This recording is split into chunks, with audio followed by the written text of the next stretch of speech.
Cumprimento os irmãos, as irmãs, na graça e na paz do Senhor Jesus Cristo. Que alegria rever muitos irmãos e irmãs e investir este tempo pensando, refletindo e orando. Não me deram uma tarefa fácil. Em tempos de polarização, certos temas criam grandes dificuldades. Mas vamos nós. Você sabe a história do marinheiro e da criança? Dizem que eles estavam em frente ao mar. O marinheiro sentado tranquilo, em paz, olhando para aquele mar, olhando no horizonte, quando de repente uma criança correndo, pela primeira vez enxerga o mar, vê o mar de perto e exclama bem alto: "Ah, eu conheço o mar!" E o marujo, marinheiro com 70 anos de profissão, vividos em alto mar, olha de lado e diz assim: "Eu também conheço o mar."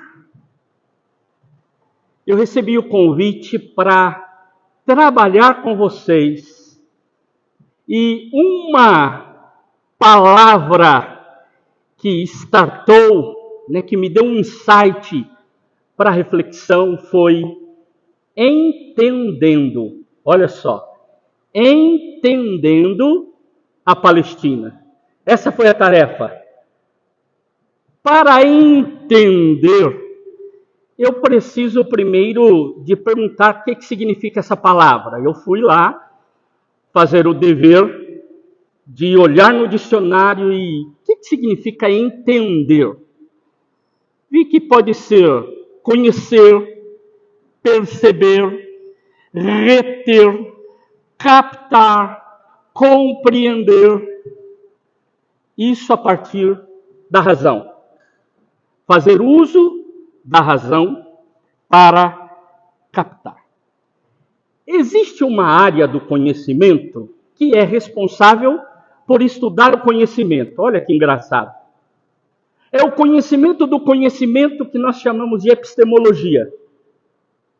É conhecer as várias formas e tipos que temos de conhecimentos possíveis.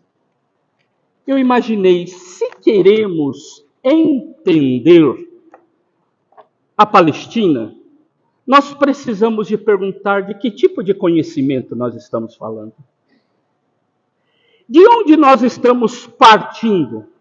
Eu gosto muito de uma ilustração feita por Carlos Mesters. Ele é um biblista, um estudioso da Bíblia, e ele tem uma hermenêutica, ou seja, um jeito de interpretar doce e popular. E ele, num determinado momento, disse assim: quando a gente quer aprender sobre algo e a gente busca a verdade sobre algo, a gente deveria de entender como olhar o que está do lado de fora da janela. E, portanto, depende do lugar onde eu estou dentro da sala para eu definir o que eu enxergo que está lá fora da janela. Se eu estiver mais próximo da janela, eu tenho uma visão alargada, ampla do que eu vejo. Se eu me afasto da janela, eu tenho uma visão mais encurtada, apequenada. Se eu me viro à direita, eu enxergo a torre da igreja. Se eu me viro à esquerda, eu enxergo a praça da cidade.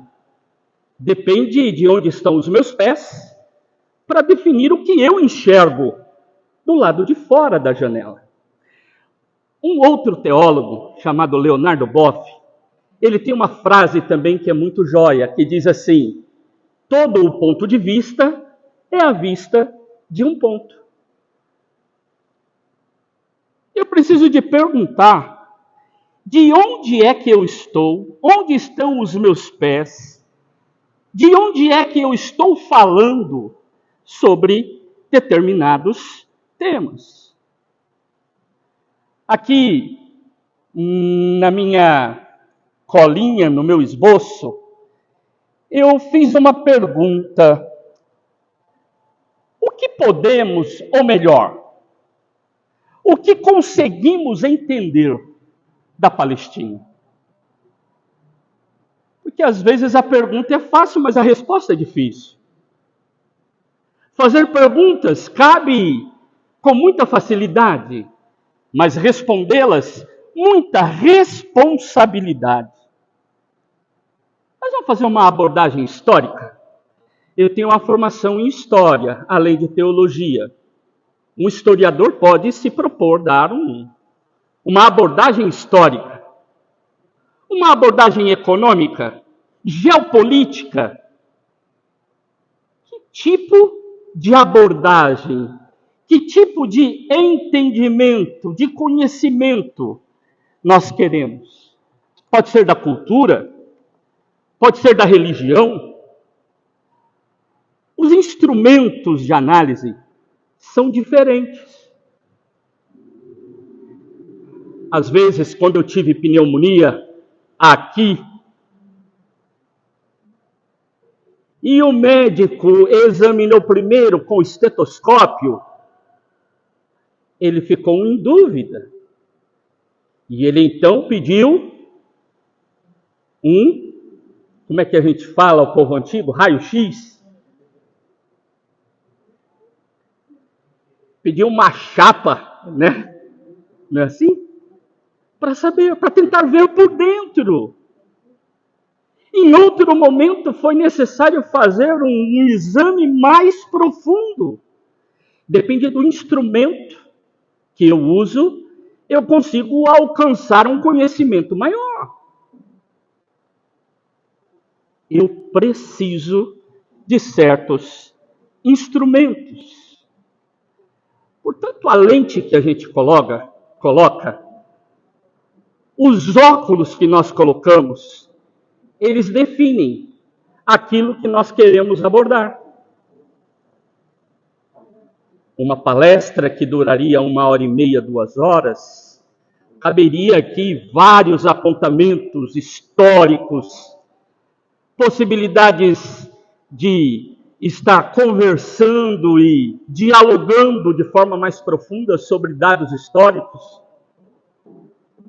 Mas num sermão, numa meditação, não cabe. Por isso eu quero dividir minha fala em 3 partes. Uma primeira, eu quero fazer apontamentos históricos para que não fique no ar as minhas falas. A isso chamamos de contextualização, tentar dizer de onde é que nós estamos partindo. Quero fazer uma breve reflexão bíblica, ou seja, pegar um texto e perguntar que lição esse texto nos traz. E um terceiro, encerrar com uma aplicação pastoral para homens e mulheres que se reúnem para orar pela Palestina, pelo lugar onde há muito tempo se decidiu que estaríamos orando em 2024. Por isso os meus óculos,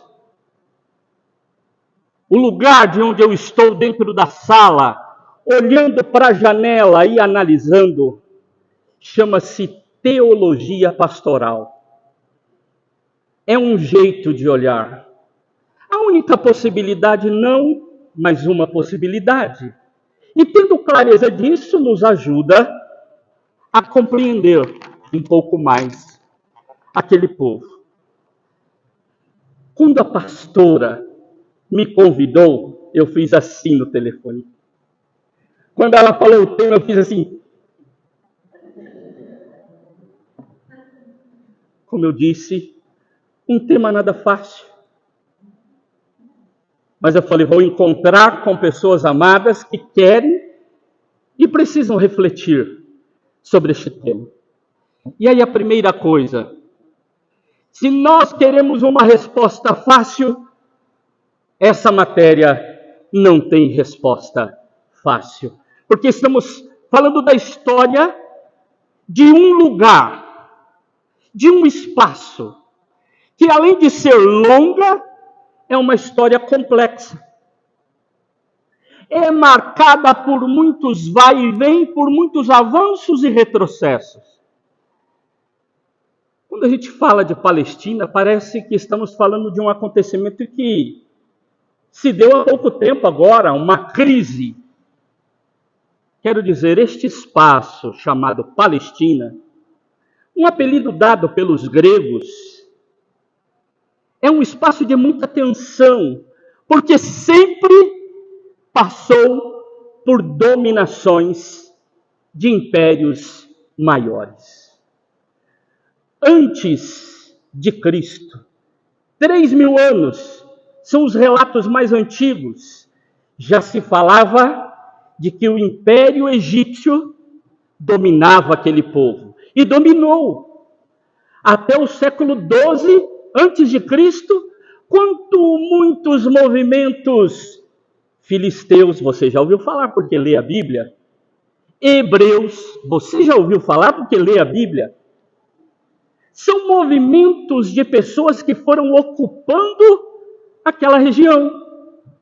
Não era uma região sem ninguém, mas povos se achegando.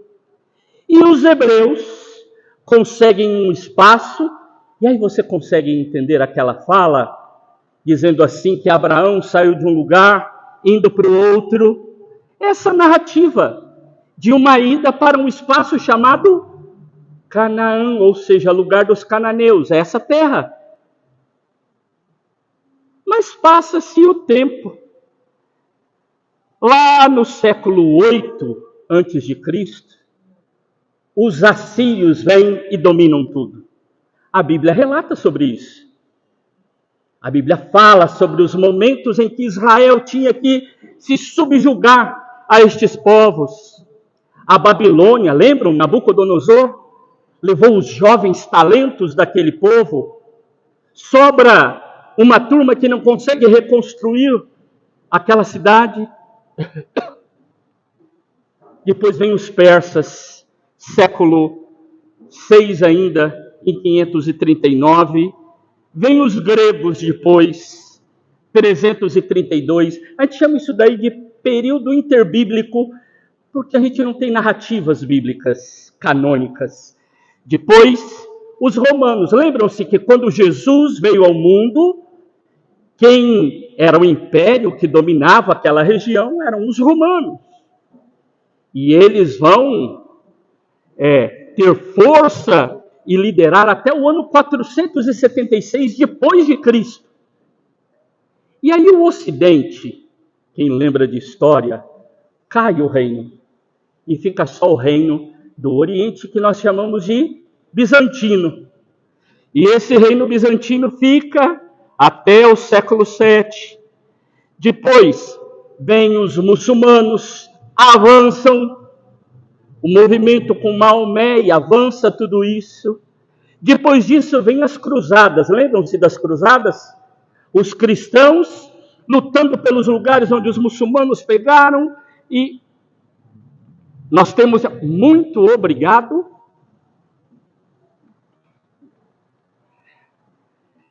depois vem o Império Aiúbia, Mameluco, e toma lugar séculos 14 e 16.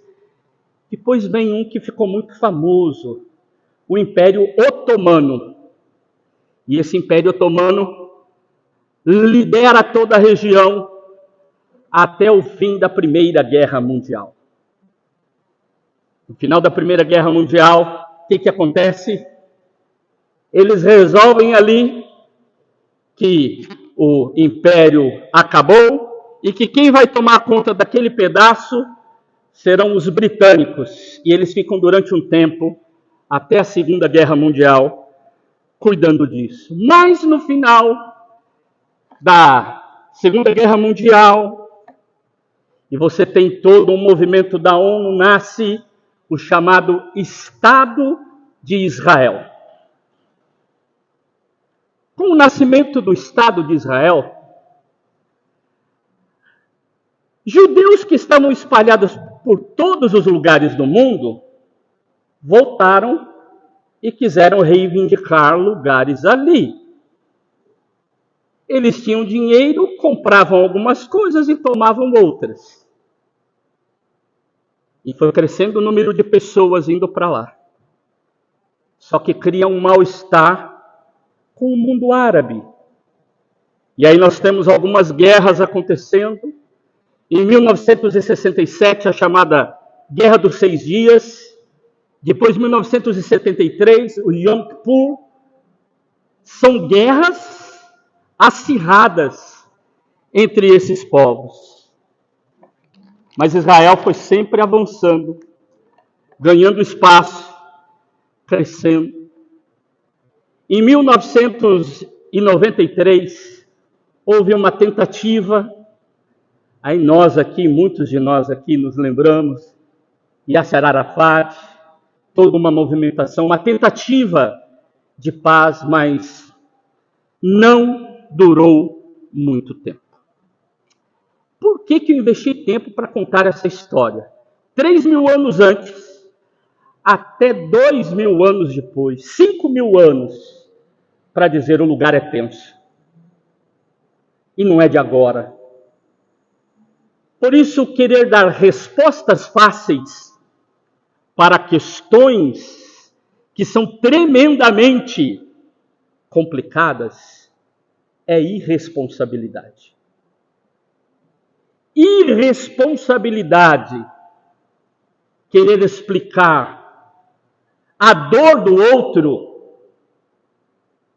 vivida por milênios,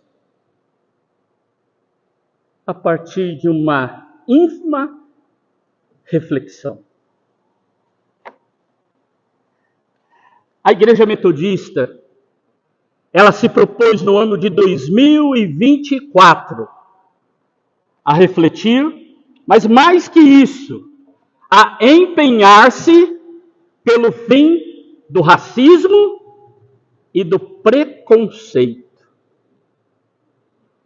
E é isso que eu quero convidar vocês a pensar um pouco.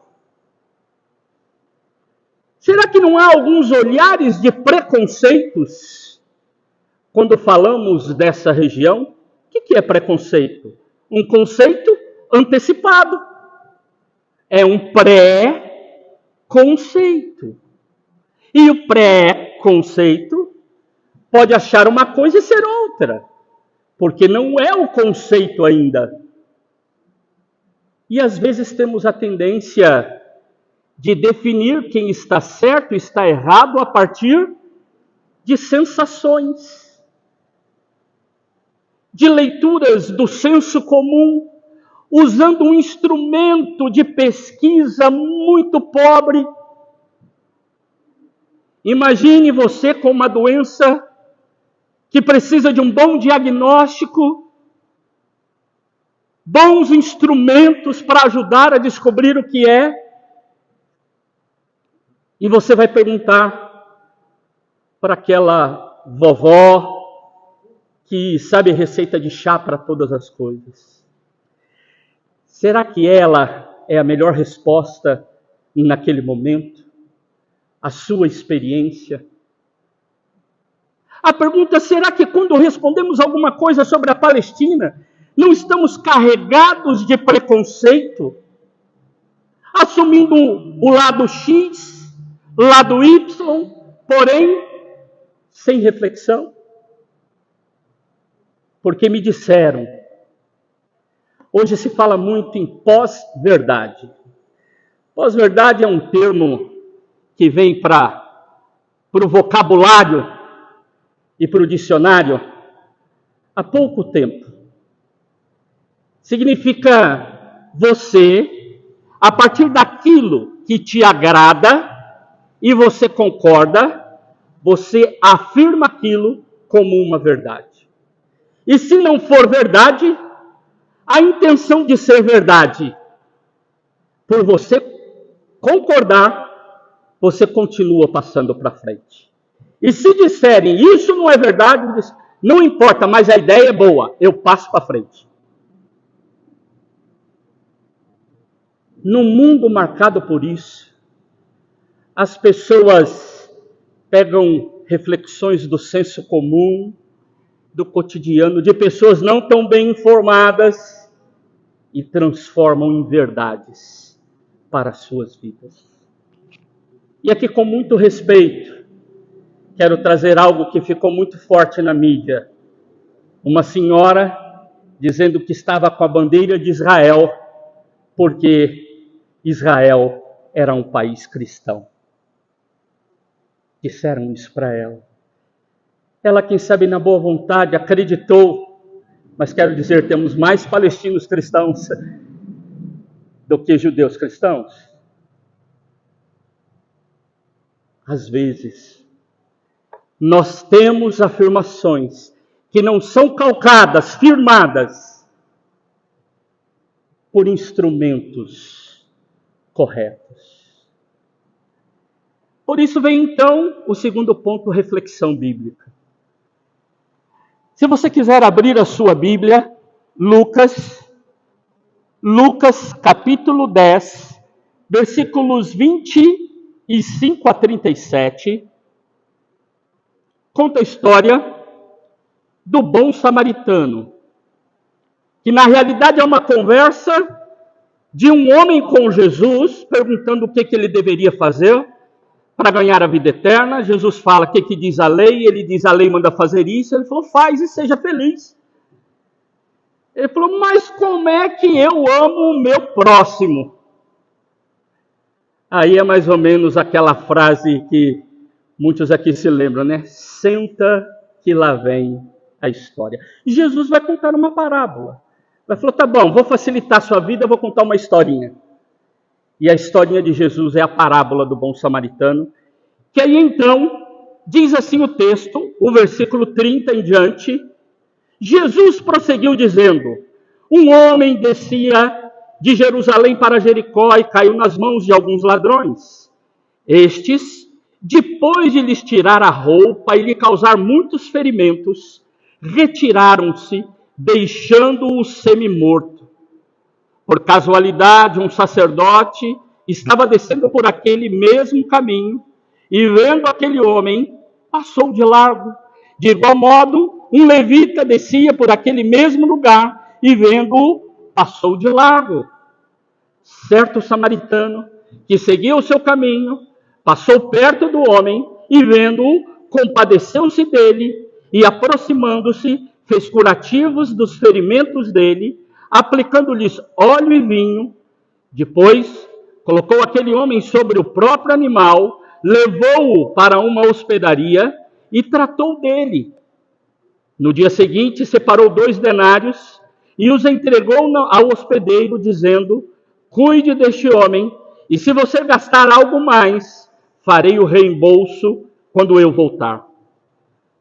Então Jesus perguntou, qual destes 3 lhe parece ter sido próximo do homem que caiu nas mãos dos ladrões? O intérprete da lei respondeu, o que usou de misericórdia para com ele. Então Jesus lhe disse, vá e faça o mesmo.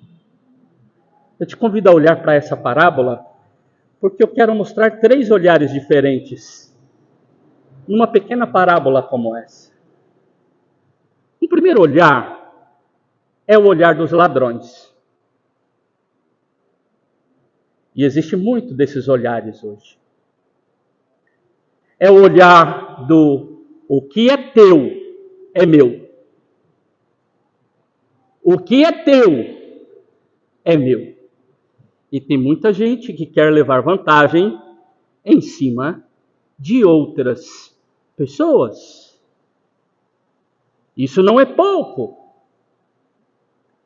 E pode ser uma possibilidade de se olhar para a história, de se olhar para uma cultura, de se olhar para um povo, de se olhar para a riqueza de um povo, para a terra de um povo. O que é teu é meu. Há um segundo olhar, o olhar dos religiosos. E o olhar dos religiosos é assim: o que é meu é meu. O que é meu ninguém tasca. Tira o olho que isso é meu. Imagine religiosos preocupados com a lei da pureza. Se eles se aproximam de um homem semi-morto, morto, toca, imagina quantos rituais eles teriam que fazer para se purificar de novo. Complica demais a vida. Esse negócio de chegar perto de alguém que está semi-morto, sofrendo, é fria. Atrapalha a religião.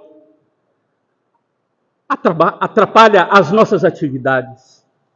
É melhor passar de largo, porque senão vai dificultar a nossa espiritualidade.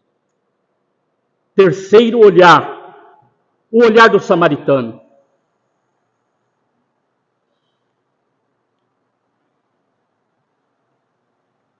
O olhar do samaritano é: o que é meu é teu. O que é meu é teu. O meu óleo, o meu vinho, o meu animal, o meu dinheiro, o meu tempo, o meu cuidado, o que eu tenho, eu te ofereço. Ele não está amarrado a nenhuma outra preocupação, a não ser ajudar quem está caído, sofrendo.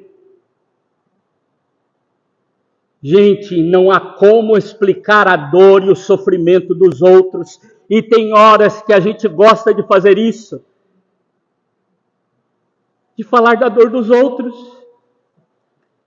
Eu tive uma experiência quando eu ainda era pastor em Marília, e eu estava fazendo um programa de rádio.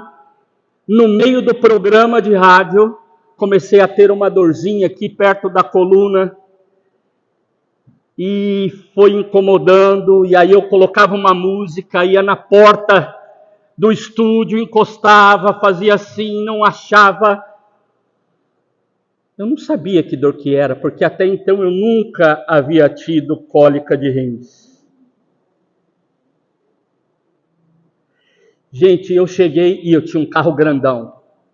Não sei se você já viu, conheceu. Eu tinha um Del Rey alongado. Era um Del Rey que era 40 centímetros maior. Parecia uma mini limousine. Imagina para estacionar. Gente, eu cheguei na porta da Unimed. Encostei o carro de qualquer jeito, gemendo e gritando de dor.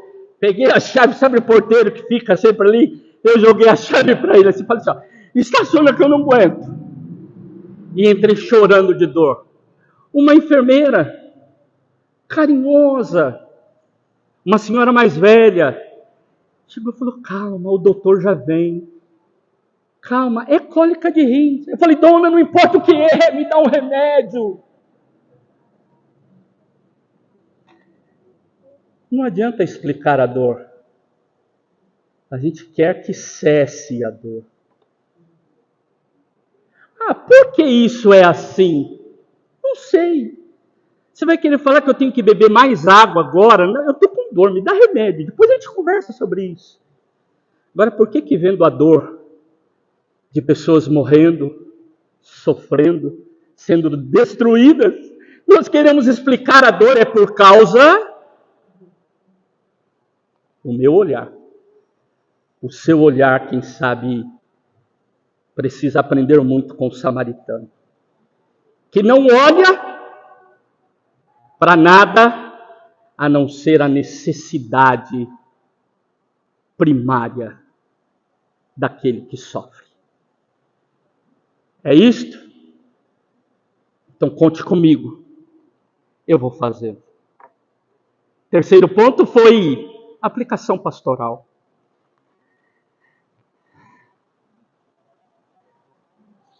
Nós estamos diante do sofrimento de muitas pessoas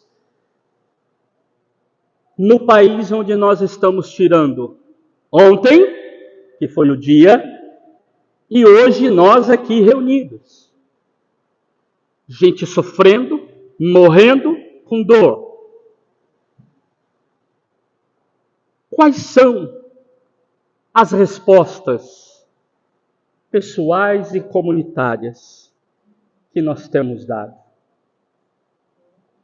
Quando alguém pergunta pelo que está acontecendo, você tem resposta pré-fabricada, de onde ela vem e será que ela é a melhor resposta?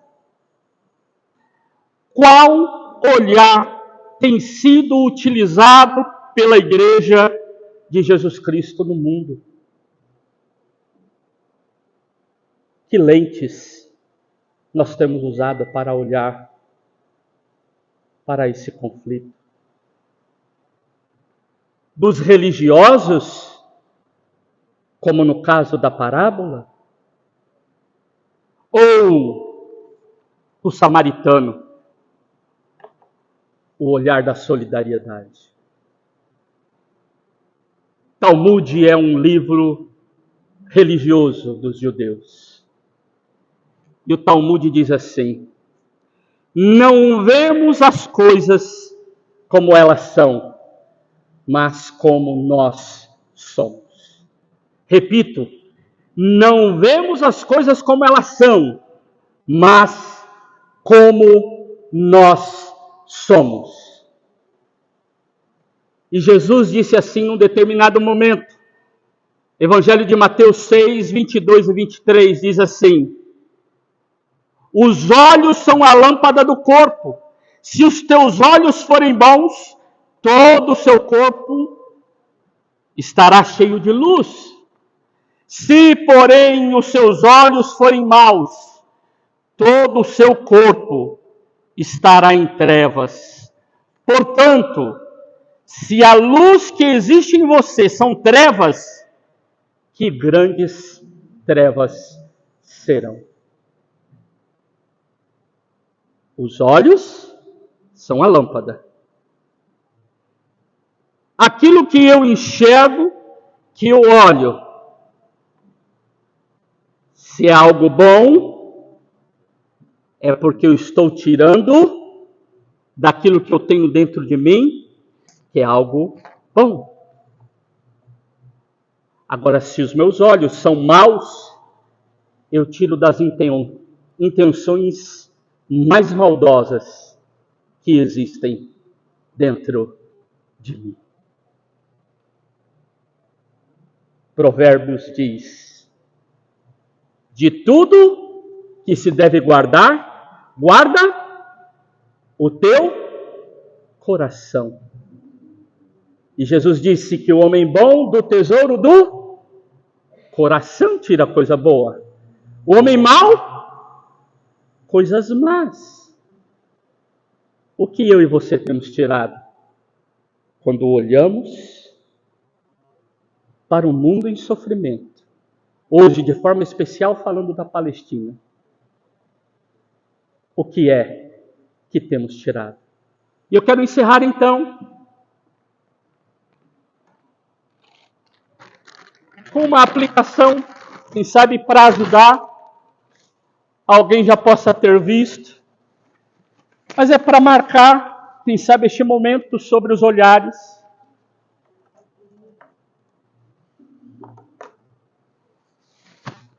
O povo sempre fala de amor.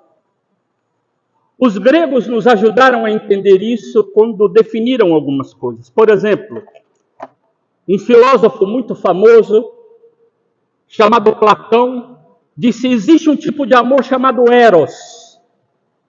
Amor eros é o amor-desejo. Em português a gente pensa que eros tem a ver só com erótico, sexual, é um grande erro. Eros é desejo. Tem gente que tem amor eros pelo seu trabalho, pelo carro novo que vai ter, pela pescaria que vai acontecer. E quando isso acontece, já perdeu o amor. Quem tem amor eros pelo celular novo que vai comprar, depois que compra o celular, o amor se acaba.